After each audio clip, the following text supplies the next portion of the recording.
तो आप ये कहना चाहते हैं कि मैं उसकी बात हर हालत में सुनूं, चाहे वो बात विश्वासघाती ही क्यों ना हो? विश्वासघात हमेशा बिना बताए आता है।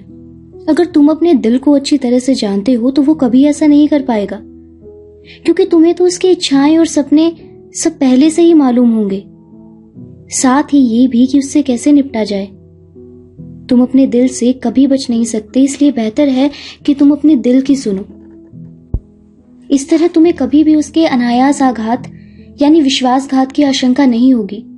रेगिस्तान पार करते हुए लड़का अपने दिल की बात सुनता रहा। उसकी पैंतरेबाजी और चालाकी वो बखूबी समझने लगा था और उसके इस रूप को स्वीकार करने लगा था।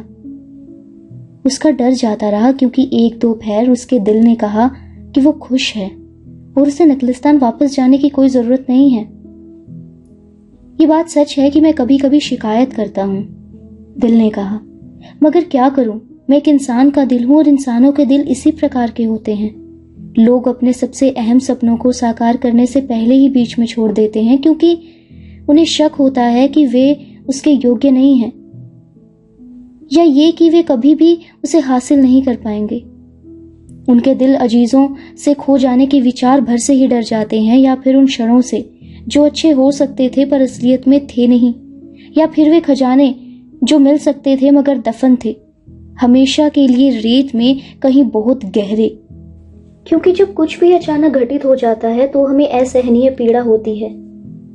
एक रात चंद्रमा विहीन आकाश को निहारते हुए लड़के ने अल्केमिस्ट से कहा, मेरा दिल डरता है कि उसे दुख झेलना पड़ेगा। अपने दिल से कहो कि दुख भोगने का डर दुख भोगने से कहीं ज्यादा भीषण है। और आज तक कोई दिल इसलिए नहीं तड़पा कि वो अपने सपने ढूंढने निकला था, क्योंकि ऐसी खोज का हर क्षण एक साक्षात्कार होता है ईश्वर से और अनादि अनंत से। लड़के ने यही बात अपने दिल में दोहरा ली। खोज का हर पल ईश्वर से साक्षात्कार का होता है। जब मैं अपने खजाने की खोज में ईमानदारी से लगा था तो हर दिन उजागर था, क्योंकि दिन का हर एक घंटा उस खोज की तरफ आगे ले जाने का हिस्सा था। जब मैं शिद्दत से खजाने की खोज में लगा था तो मुझे ऐसी ऐसी चीजें मालूम हुई जो मैं कभी ना समझ पाता अगर मैं हिम्मत ना करता। वो काम करने का जो एक आम गडरिये के लिए देखना या जान पाना असंभव था। उसका दिल पूरी दोपहर चुप रहा। उस रात लड़का गहरी नींद सोया।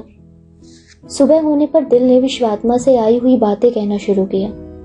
उसने कहा, जो खुश होते हैं उनके दिल में ईश्वर बसता है, और खुशी, जैसा कि अल्केमिस्ट ने कहा था, रेत के एक जर्रे में भी पाई जा सकती है, क्योंकि रेत का एक कण सृष्टि का एक क्षण है और ब्रह्मांड को उसे बनाने में अरबों खरबों साल लगे हैं। हर किसी के लिए इस धरती पर एक खजाना है जो उसका इंतजार कर रहा है। दिल ने कहा, मगर हम इन खजानों के बारे में शायद ही कभी बात करते हैं, क्योंकि लोग अब उन्हें खोजना ही नहीं चाहते। हम उनकी बात केवल बच्चों से करते हैं और फिर जीवन जैसा चाहे उस दिशा में बह जाए, ये उसका भाग्य। बहुत कम लोग ऐसे होते हैं जो उस रास्ते पर चलते हैं जो उनके लिए बनाया गया था, वो रास्ता जो बढ़ता है उनकी नियति और बेइंतहा खुशी की ओर। ज्यादातर लोगों को दुनिया एक खौफनाक जगह लगती है, क्योंकि वो ऐसा सोचते हैं, इसलिए होता भी ऐसा ही है। ये दुनिया सचमुच उनके लिए भयावह बन जाती है। इसलिए हम दिल बहुत आहिस्ता से अपनी बात कहते हैं। ऐसा नहीं है कि हम किसी क्षण कुछ कहने से रुक जाते हों, मगर हमारी कोशिश होती है कि हम जो कह रहे हैं उसे कोई ना ही सुने। हम नहीं चाहते कि कोई इसलिए दुख भोगे क्योंकि उसने अपने दिल की बात नहीं सुनी। लोगों के दिल उनसे सपने साकार करने के लिए निरंतर प्रयासों की बात क्यों नहीं करते? लड़के ने अल्केमिस्ट से सवाल किया, क्योंकि उससे दिल को सबसे ज्यादा तकलीफ होती है और कोई भी दिल ऐसी तकलीफ सहना नहीं चाहता। उसके बाद लड़के ने अपने दिल को पूरी तरह समझ लिया। उसने कहा, ऐ मेरे दिल, मुझसे बातें करना कभी ना छोड़ना। मैं कभी भटक जाऊं तो मुझे चेताने से चूकना नहीं। मैं भी तुमसे वादा करता हूं, जब भी तुम कुछ मुझे इस तरह चेताओगे तो मैं तुम्हारा ही कहना मानूंगा। उस रात लड़के ने अल्केमिस्ट को सब कुछ बता दिया। अल्केमिस्ट भी समझ गया कि लड़के के दिल ने विश्वात्मा से तादात्म्य स्थापित कर लिया है। तो अब मैं क्या करूं? लड़के ने पूछा। पिरामिडों की ओर बढ़ते चलो, अल्केमिस्ट ने जवाब दिया।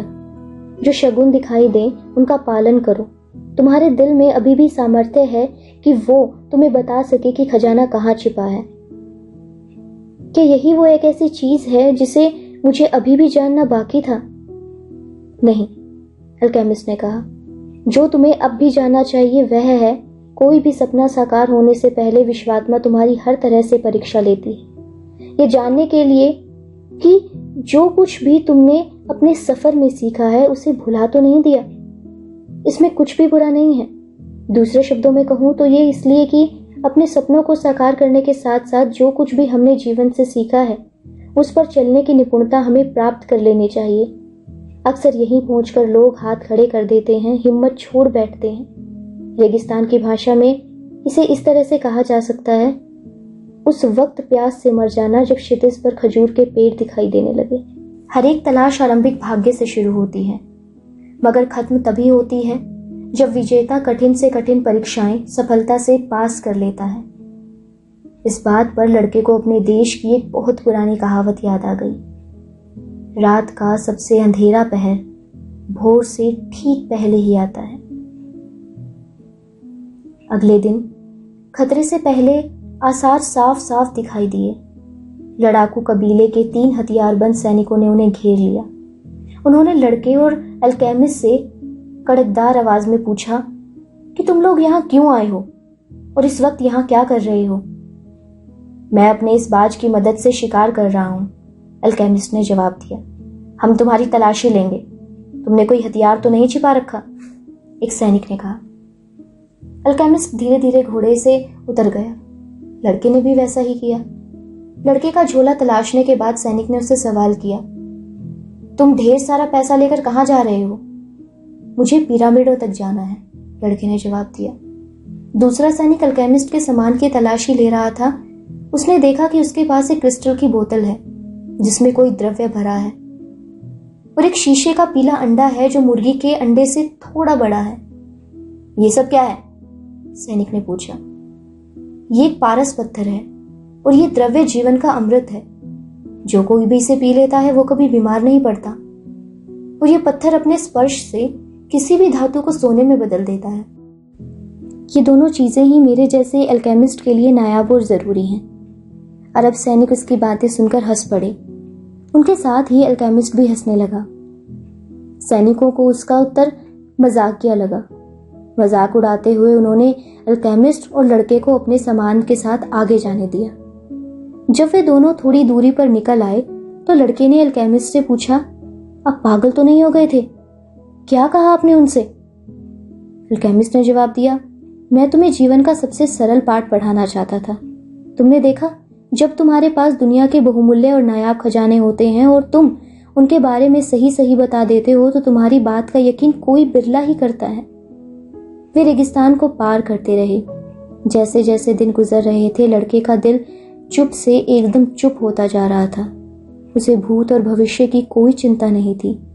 अब वो बड़ी शांति के साथ रेगिस्तान को देख रहा था और उसी के बारे में सोचकर और लड़के के साथ विश्वात्मा से रसपान कर संतुष्ट था।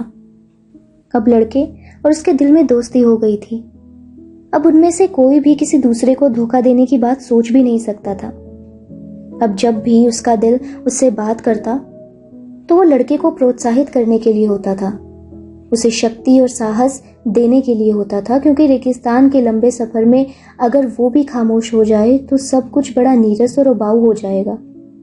उसके दिल ने लड़के के अच्छे गुण उसे बताए, जैसे कि भेड़ों का साथ छोड़ देने का उसका साहस, अपनी नियति जीने का साहस और क्रिस्टल व्यापारी के साथ काम करते समय का साहस। उसके दिल ने लड़के को एक ऐसी बात भी बताई जिस पर इससे पहले उसने कभी ध्यान ही नहीं दिया था। उसने उन खतरों के बारे में उसे बताया जो उसके लिए भयावह थे, जिनका उसे कतई एहसास नहीं था। एक बार उसने लड़के से उसके पिता की राइफल छीनकर कहीं छिपा दी थी, इस डर से कि कहीं लड़का अपने आप को घायल ना कर दे।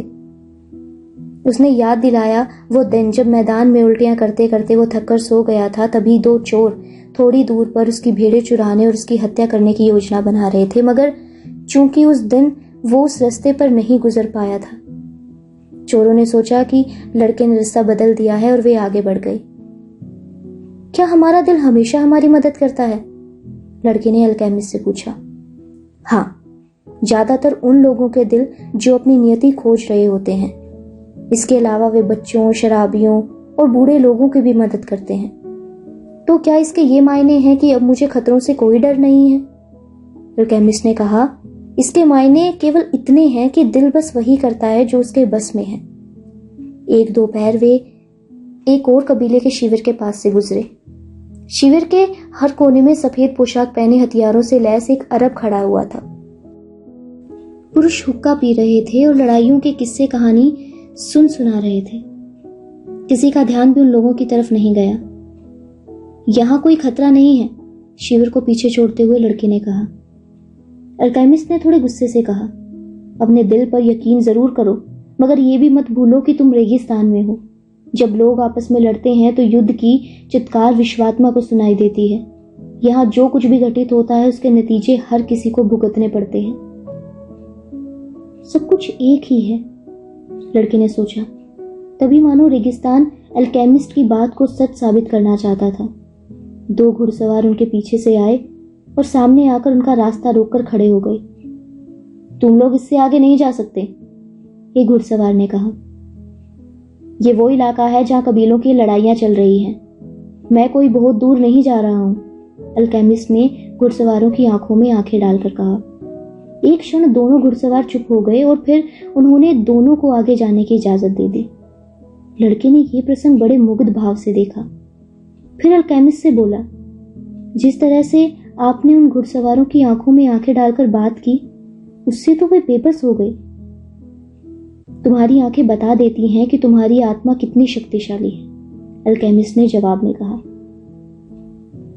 यह सच है, लड़के ने सोचा। उसने इस बात को खुद महसूस किया था जब वे शिविर के पास से गुजर रहे थे, तो किसी ने नजरें गड़ाकर उन्हें देखा था। वो इतनी दूर था कि उन सब लोगों के बीच में से उसका चेहरा तो नहीं दिखा था, मगर लड़के को पक्का विश्वास था कि वो उन्हें देख रहा था।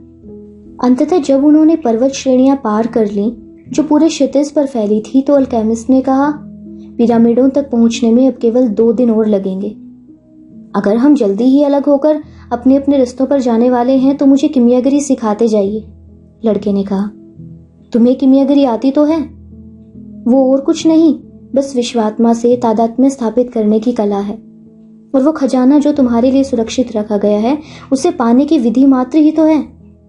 मेरा मतलब ये नहीं था, मैं तो शीशे को सोने में बदलने की विधि के बारे में बात कर रहा था।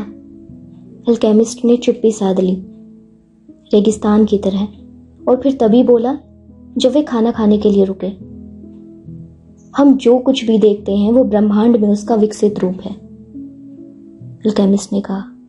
और फिर आगे बताया, बुद्धिमानों के लिए सोना वो पदार्थ है जिसने अपने स्वरूप में सबसे ज्यादा विकास किया है। अब ये मत पूछना कि ऐसा क्यों है, क्योंकि उसका उत्तर मैं भी नहीं जानता, पर इतना जरूर है कि परंपराएं शाश्वत हैं। लोगों ने कभी भी बुद्धिमानों की बातों को समझा ही नहीं, इसलिए वो स्वर्ण सोना जो चरम विकास का एक लक्षण मात्र है, आपसी बैर का कारण बन गया।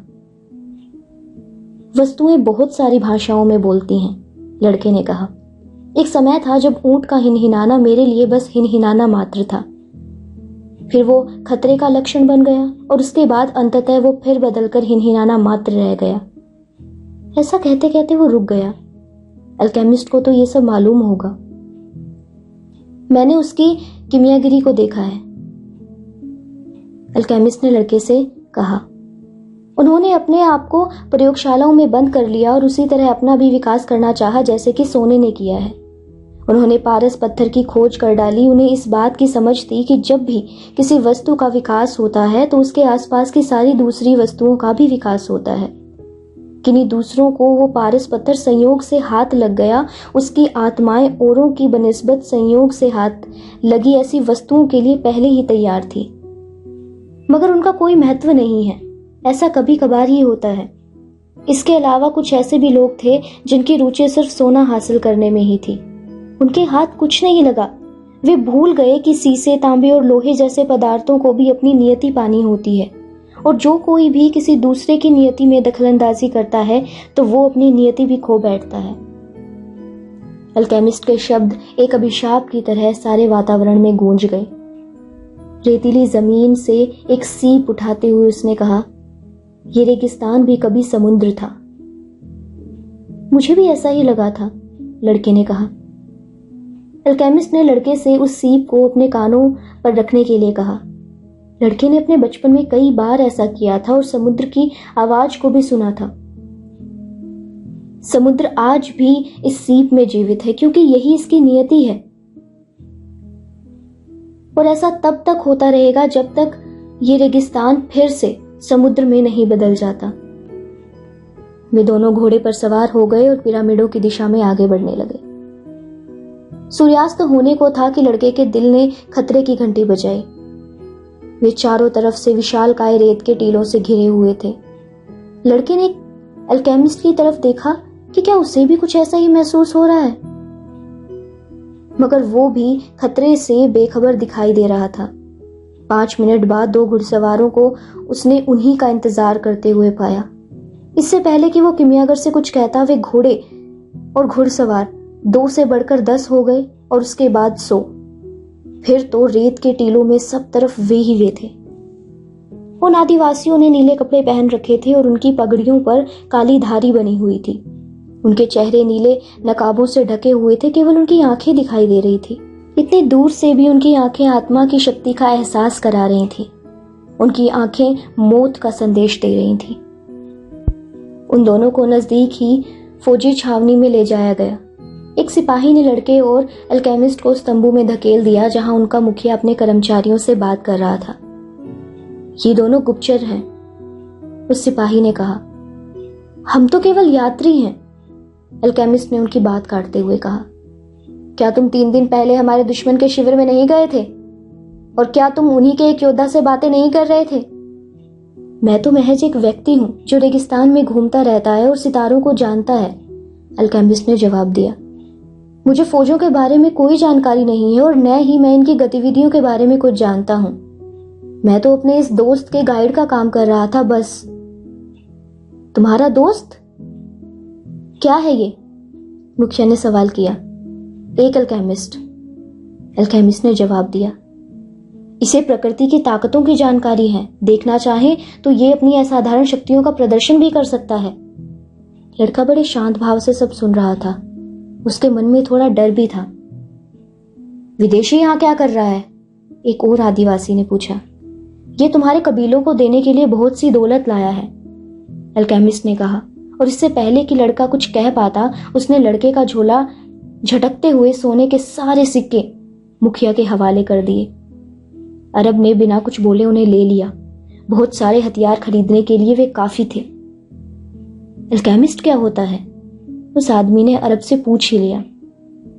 एक ऐसा व्यक्ति जो प्रकृति और दुनिया को भली भांति जानता है।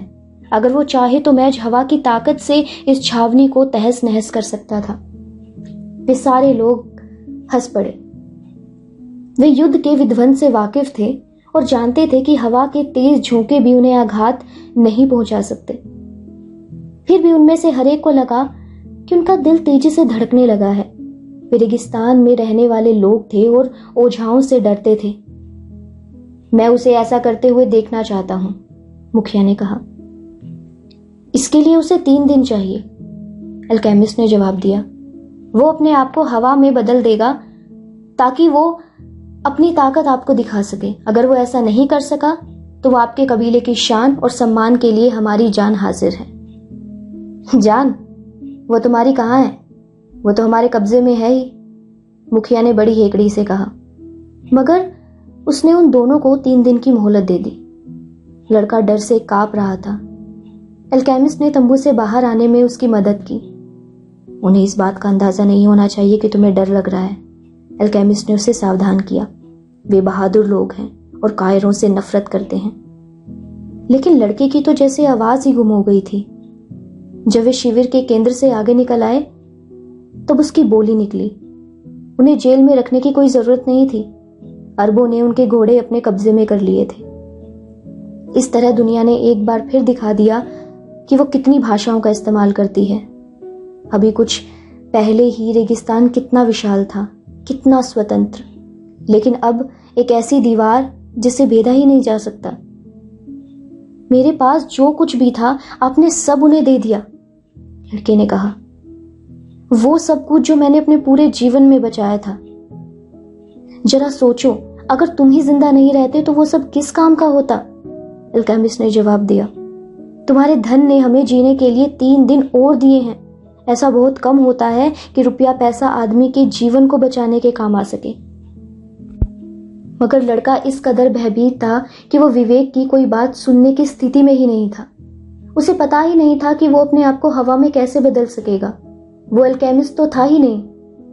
अल्केमिस्ट ने एक सिपाही से चाय मंगवाई और थोड़ी सी चाय लड़के की कलाई पर डाल दी। राहत की एक लहर उसके शरीर में दौड़ गई। अल्केमिस्ट कुछ बुदबुदाया, लेकिन लड़के की समझ में कुछ नहीं आया। भय को अपने ऊपर हावी मत होने दो, अल्केमिस्ट ने बड़ी धीमी पर पुख्ता आवाज में कहा।